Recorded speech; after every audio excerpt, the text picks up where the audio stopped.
je suis Benoît Kennedy, vice-président de l'association d'amitié franco-coréenne et membre du Comité international pour les libertés démocratiques en Corée du Sud. Alors déjà, je crois qu'on peut féliciter les militants sud-coréens qui ont pris la parole. C'est un combat courageux qui est peu connu en France et qui mérite d'être souligné et salué. Alors après la présentation de la Corée du Sud, je voudrais dire quelques mots de la moitié nord de la péninsule. La Corée du Nord, c'est l'objet de tous les fantasmes, l'objet de toutes les interrogations, le pays des hyperboles et des mots sans comparaison. Dernier régime stalinien de la planète, principal violateur des droits de l'homme. J'ai envie de dire que toute personne qui parle de la Corée du Nord s'expose, si elle ne prend pas les thèmes habituels, à se voir rétorquer qu'elle ne peut être qu'un suppôt du pire régime au monde. La Corée du Nord est un pays que l'Occident adore détester. D'ailleurs, les principaux ouvrages qu'on pourra lire sur la Corée du Nord en France sont des ouvrages écrits par des dissidents qui, malheureusement, de ce qu'on a pu voir, des contacts qu'on a pu avoir, ne sont pas forcément représentatifs de la grande masse des Nord-Coréens qui se sont retrouvés en Corée du Sud, qui sont aujourd'hui plus de 30 000. On aura dans quelques semaines un film qui paraîtra, l'histoire de Madame B, qui est justement l'histoire de réfugiés nord-coréennes, et qui, elle, ne donne pas de jugement politique. Même pire, elle dit que parfois, sur certains aspects, la vie en Corée du Sud, ce n'est pas la vie rêvée qu'elle souhaitait. Et d'ailleurs, elle, qui était passée par la Chine, regrette sa vie en Chine. Alors ces réfugiés spectaculaires, ils ont des choses à nous dire qui sont spectaculaires. Mais de quel point de vue parlent-ils ? Il faut voir qu'aujourd'hui, beaucoup de choses qu'on lit sur la Corée du Nord le sont au prisme de la Corée du Sud, d'un gouvernement qui est en fait un gouvernement conservateur, marqué au sceau de l'anticommunisme et qui justifie la situation de la Corée du Nord par ses propres, la situation en Corée du Nord pour ses propres turpitudes,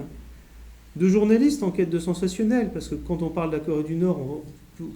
on craint peu de risques d'être démenti. J'ai envie de dire que les Nord-Coréens, c'est sans doute un défaut, ils contredisent peu les informations qui sortent.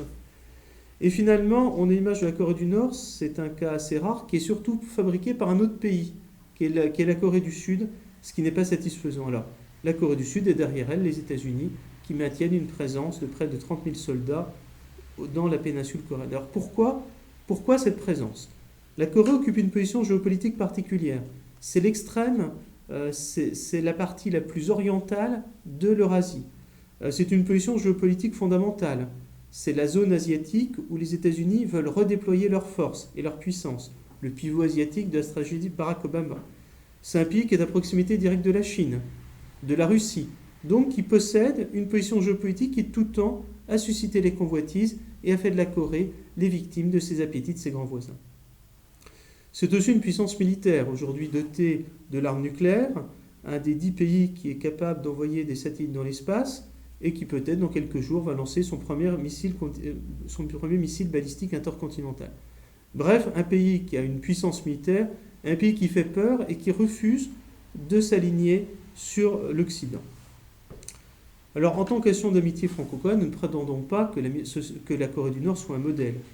Déjà parce que le temps des modèles est dépassé, et ensuite parce que les Nord-Coréens eux-mêmes ne prétendent pas être un modèle. Contrairement à la Chine ou à l'Albanie en son temps, la Corée du Nord n'a pas prétendu créer une nouvelle internationale de mouvements de gauche, communistes ou nationalistes. La Corée du Nord entend, dans une culture politique locale, préserver son principe d'indépendance et de souveraineté nationale. Elle a une culture politique qui elle-même est très marquée par le confucianisme, c'est un système culturel qu'on retrouve dans d'autres pays de cette partie du monde, qu'on retrouve en Chine, qu'on retrouve au Japon. Et finalement, cette culture politique, où il y a le respect des anciens, le respect des dirigeants, est fondamentalement marquée par un principe d'autorité qui est étranger à notre système de valeurs, à notre système politique. On pourrait dire qu'en quelque sorte, c'est une adaptation locale, nationale, d'un système politique de démocratie populaire qu'on retrouve dans d'autres parties du monde, comme en Union soviétique, en Chine, et aujourd'hui dans certains pays qui sont peu nombreux, la Chine ou Cuba. Une adaptation locale, dans le sens où c'est une culture politique locale, non plus le marxisme-léninisme qui a servi de référence culturelle et politique, mais plutôt, si on voulait comparer sur des principes plus proches de nous, la Yougoslavie de Tito, qui était d'ailleurs très proche dans le mouvement des non-alignés de la Corée du Nord de Kim Il-sung. Alors, en tant qu'association d'amitié franco-coréenne, nous, ce que nous voulons, c'est aider à comprendre ce pays et à sortir d'une logique de confrontation. Nous sommes persuadés, et c'est notre conviction, que la paix et la liberté méritent mieux que des anathèmes, qu'on peut dialoguer avec quelqu'un, que même on doit dialoguer avec quelqu'un. C'est précisément parce que le système politique nord-coréen, le système économique et social est différent, que nous considérons qu'il est notre intérêt, qu'il est notre devoir d'empêcher que cette concentration de forces militaires de cette partie du monde ne débouche sur un conflit ouvert. Ces principes sont à la base de notre association qui a été fondée en 1969, certes par des militants communistes, mais pas exclusivement, également des socialistes, des gaullistes de gauche, des catholiques de gauche, qui ont voulu encourager le développement et les échanges avec cette partie de la péninsule coréenne et ensuite également avec l'ensemble de la péninsule coréenne. En 1969, il était inenvisageable d'avoir des contacts avec la Corée du Sud. Tout simplement parce qu'en pleine guerre froide, chaque État prétendait représenter l'ensemble de la péninsule coréenne. Ce qui s'est fait, ce qui s'est décidé, c'était en 1989, lorsqu'il y a commencé à y avoir un dialogue entre les deux Corées, la fin de la guerre froide approchait, donc de changer nos statuts, et aussi de prendre en compte notre soutien aux démocrates sud-coréens, aux militants pour la démocratie, car la Corée du Sud a vu un régime qui évoluait d'un des régimes militaires parmi les plus durs au monde, vers un régime certes de démocratie imparfaite, qui a connu des retours en arrière, on vient de l'entendre, avec la mise en cause d'un parti politique, l'interdiction pour la première fois depuis 1959 en Corée du Sud d'un parti marqué à gauche, un parti d'idéologie social-démocrate, et aussi avec des emprisonnements de prisonniers politiques, ce qui était sans précédent, et en tout cas extrêmement nouveau dans la culture politique sud-coréenne. L'association d'amitié franco-coréenne a également un intérêt pour toute la Corée, partant d'un principe de base, c'est qu'en tant que militant s'intéressant à cette partie du monde, en tant que militant internationaliste, ce qui se passe dans la moitié de la péninsule coréenne n'est pas étranger à ce qui se passe dans toute la péninsule coréenne. Il est d'ailleurs significatif que quand ce sont des démocrates qui sont au pouvoir en Corée du Sud, et ils l'ont été de 1998 à 2008, que là, le dialogue avec le Nord devient possible, et qu'en quelque sorte, le combat pour l'unification de la Corée devient indissociable d'un combat pour les libertés et d'un combat pour la démocratie.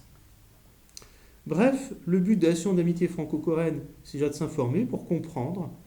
ne pas forcément rejeter en bloc ou défendre en bloc tout ce qui se fait en Corée du Nord, mais d'offrir les clés pour que chacun puisse se forger sa propre opinion. Créer des solidarités, créer des échanges, normaliser les relations, or que la France, aujourd'hui, est l'un des deux derniers pays de l'Union européenne, avec l'Estonie, à ne pas avoir de relations diplomatiques complètes avec la République populaire démocratique de Corée, qui a été fondée en 1948, après la libération de l'occupation japonaise, dans la zone où il y avait des soldats soviétiques, tandis qu'au sud, il y avait justement des soldats américains. Et que finalement, ce 38e parallèle, qui sera une zone de séparation entre deux systèmes politiques, qui devait être une ligne provisoire pour recevoir la reddition des troupes japonaises, a fini par devenir une frontière qui a été marquée par la guerre de Corée de 1950 à 1953, qui a finalement, en quelque sorte, figé cette frontière à l'issue d'une guerre civile internationalisée qui a compté plusieurs millions de morts. Alors, quel est l'intérêt de s'intéresser à toute la Corée ? S'intéresser à toute la Corée, c'est aussi s'intéresser aux luttes du Sud, et c'est justement après l'interdiction du Parti démocratique unifié, qui était le principal parti de gauche en Corée du Sud, qui a fait 10% des voix aux élections, sur la base d'un procès truqué où il était accusé de collusion avec la Corée du Nord, ce qui était totalement faux, que nous avons fondé avec d'autres le Comité international pour la liberté démocratique en Corée du Sud, basé à Paris, mais pas exclusivement, que c'est des militants dans 7 autres pays dans le monde, pour justement faire connaître la question des droits de l'homme et des libertés politiques et syndicales en Corée du Sud, persuadés, convaincus que ce combat en Corée du Sud est indissociable d'un combat pour l'unification, qu'il faut aussi qu'il y ait en Corée du Sud des forces qui acceptent de dialoguer. Or que très souvent les conservateurs qui sont aujourd'hui au pouvoir en Corée du Sud depuis maintenant près de 10 ans ont été le premier obstacle au dialogue et une réunification pacifique qui aurait pu se faire comme elle s'est faite dans d'autres parties du monde, comme par le dialogue interallemand après 1972. Je souhaiterais enfin aborder plusieurs sujets qui tiennent aux questions que l'on peut se poser sur la Corée du Nord. Le socialisme, les droits de l'homme et la question nucléaire. Première question, est-ce que la Corée du Nord est un pays socialiste ? Alors le socialisme est une réalité multiforme. Le socialisme, c'est un concept qui a été créé au XIXe siècle. Ensuite, des États sont acclamés du socialisme à partir des bases du marxisme et ensuite de la traduction, le léninisme, en tout cas le léninisme tel qu'il a été conceptualisé par les dirigeants soviétiques qui ont succédé à Lénine, est-ce que la Corée du Nord est un pays socialiste? Si l'on tient compte on va prendre déjà le socialisme au sens des démocraties populaires telles qu'elles ont pu exister dans le monde, les structures politiques, l'éducation gratuite, la santé gratuite, des logements à un prix modique, sont des éléments qui sont la socialisation des moyens de production qui existent en Corée du Nord et qui en font peut-être, en termes de système économique tel qu'il a pu exister après 1945 sur toute une partie de la planète, le système le plus proche de ce qu'on pourra appeler un système où finalement l'État détenant les moyens de production, la propriété collective des moyens de production, change le système de production. Toutefois, la Corée du Nord n'est plus un État qui se réclame du marxisme, elle se réclame d'une idéologie qui lui est propre, qui s'appelle les idées du Juche, qui ont été élaborées par le président Kim Il-sung, premier fondateur du régime, et à qui ont succédé Kim Jong-il, son fils et son petit-fils Kim Jong-il. Déjà, ce principe dynastique est assez exceptionnel dans le monde des démocraties populaires, même si certes à Cuba, c'est le frère de Fidel Castro, Raúl Castro, qui lui a succédé. Là encore, nous sommes dans une culture politique qui est propre, dans un système où finalement les vertus du dirigeant, qui s'expriment de personne en personne, inspirées d'une culture confucéenne très ancienne, ont abouti à un système de succession qui est sans précédent, mais qui ne veut pas dire que le pouvoir soit centralisé. Le pouvoir reste celui du Parti du travail de Corée, qui exerce par son bureau politique et par son comité central un pouvoir qui est un pouvoir collectif. Et aujourd'hui, une des grandes interrogations qu'on a, mais quel est finalement le rôle de Kim Jong-un, qui est au pouvoir depuis 2011, et la mort de Kim Jong-il? Est-il finalement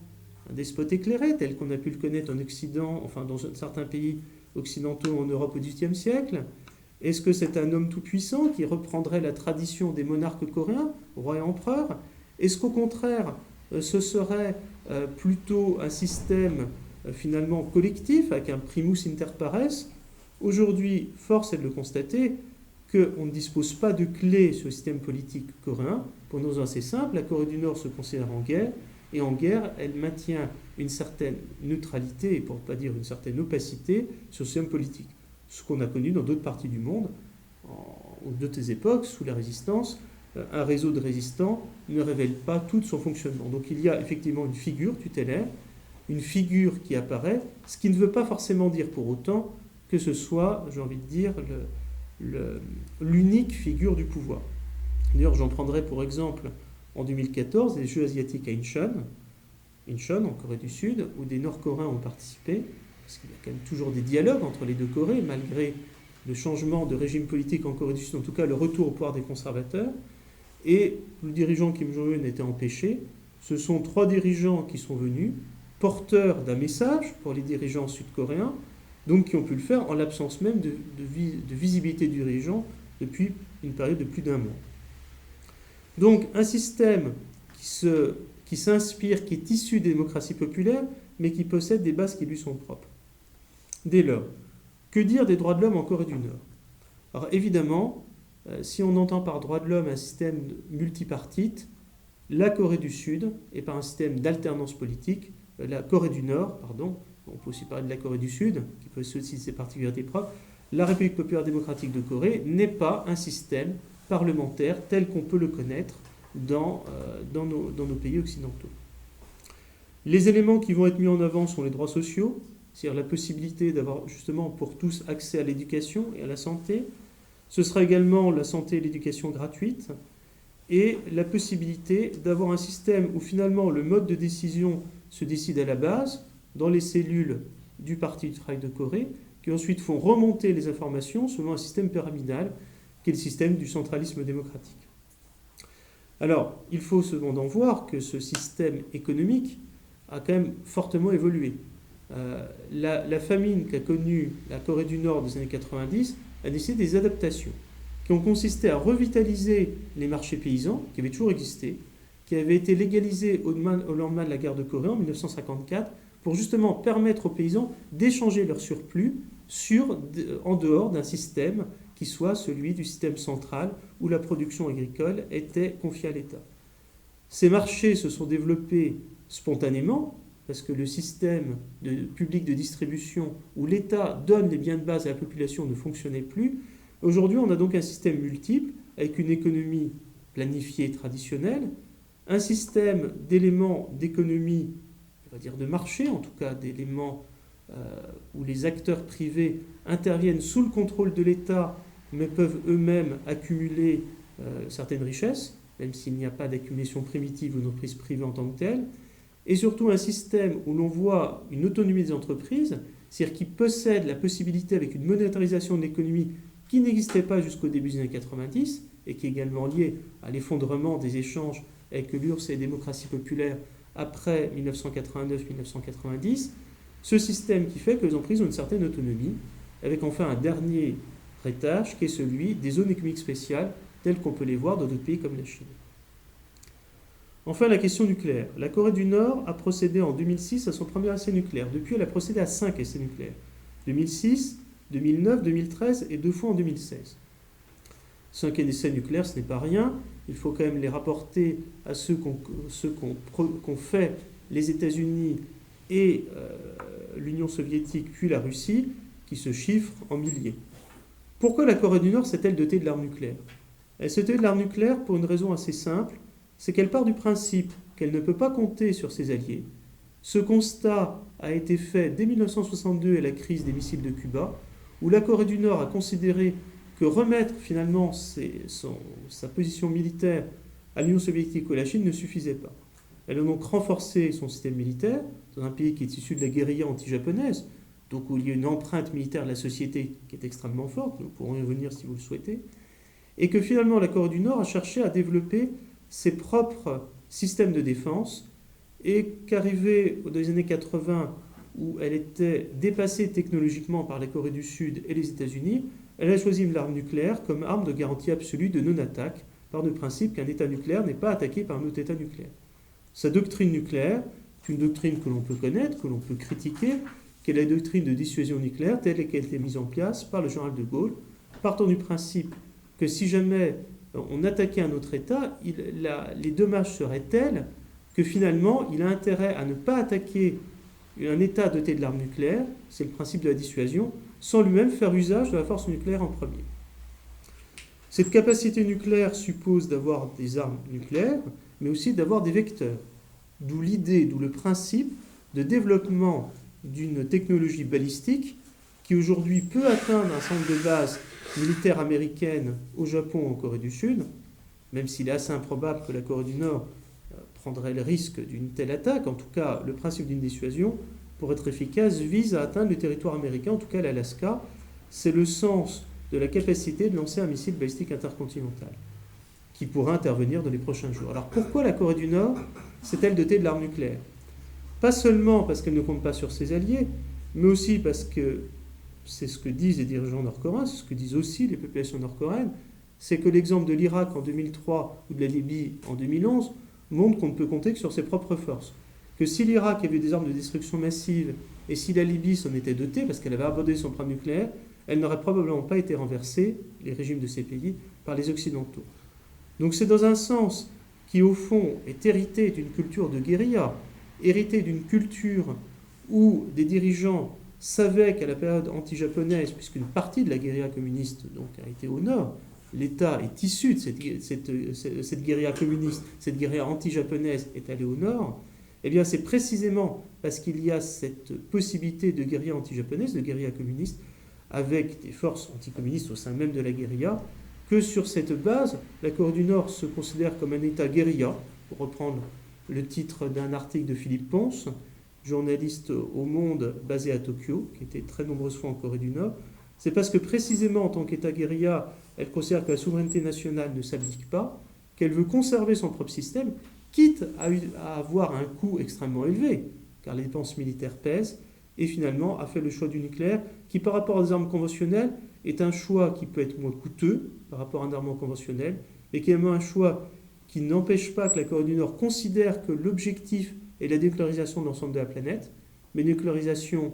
je ne dirais pas œil pour œil, dent pour dent, mais en tout cas sur des bases équitables, équilibrées de chaque côté, c'est-à-dire que la Corée du Nord n'abandonnera ses armes nucléaires qu'au contre un traité de paix, contre une garantie qu'elle ne sera pas agressée.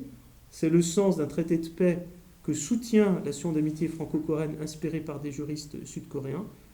C'est aussi le sens, pour nous, de tout dialogue qui vise à montrer que la Corée du Nord ne doit pas être un État proliférant, elle le prétend, il faut qu'elle tienne ses engagements. C'est sur cette base que l'on peut arriver, peut-être, en tout cas nous l'espérons, à un nouvel accord, pour un monde où il y aura un accord de paix, et non seulement une Corée du Sud sous armes nucléaires, mais également une Corée du Nord qui aujourd'hui possède l'arme nucléaire, aboutir à une dénucléarisation de la péninsule coréenne, arriver à un nouvel équilibre politique et géopolitique qui ne fasse plus de cette zone un des derniers vestiges de la guerre froide, et finalement l'une des dernières zones où un conflit, s'il intervenait, serait extrêmement meurtrier. Je vous remercie de votre attention.